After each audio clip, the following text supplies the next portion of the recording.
the history of peace and justice in America in the modern era. An entire chapter should be devoted to the Reverend George Regas. Today, we gather to confront the greatest obscenity imaginable. The U.S. has spent more than $4 trillion on these wars, Afghanistan and Iraq, and we will spend trillions more with the wounded that come home, the servicemen and servicewomen.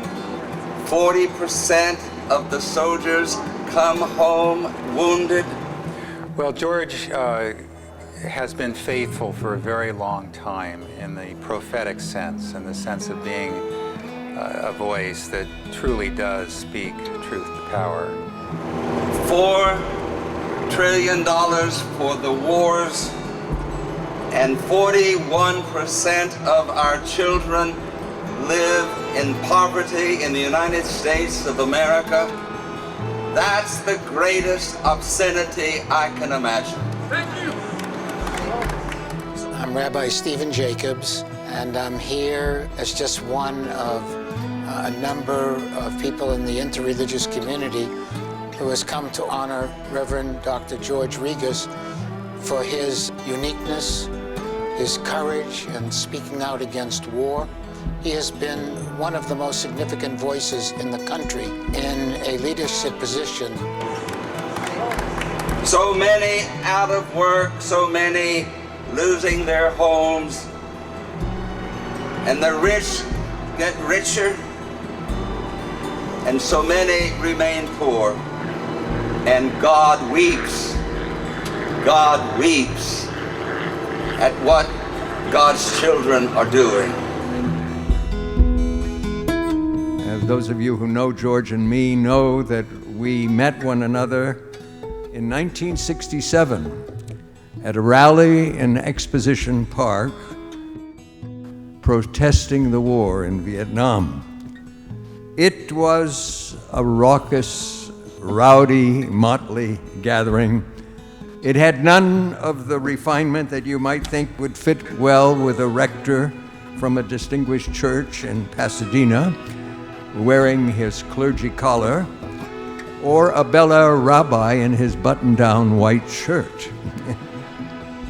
As I listened to him that day, I was awed by the enormous power of his words and by his great moral passion.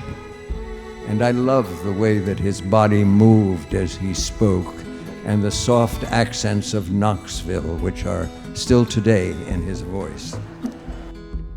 That's where it all began.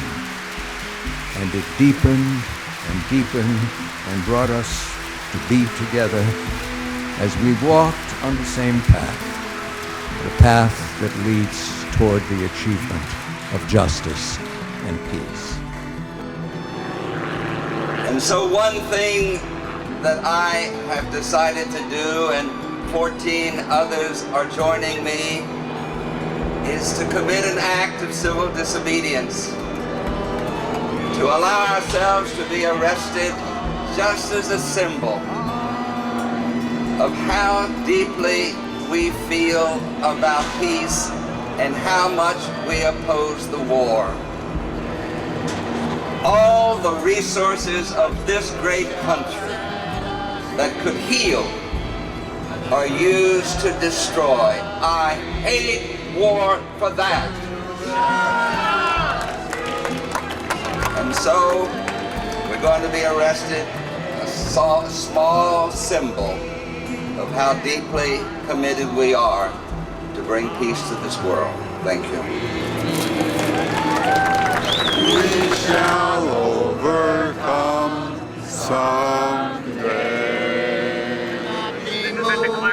We will walk in peace. We shall not be moved in the fight and we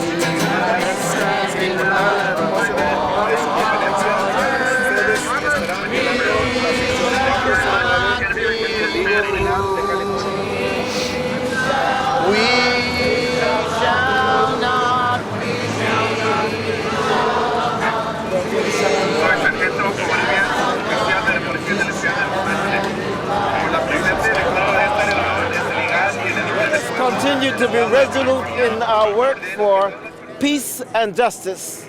So may the Great Spirit bless you and keep you. Make his and her face to shine upon you. Lift up their light upon you and grant you peace and joy this day and until the end of time. Amen. Amen.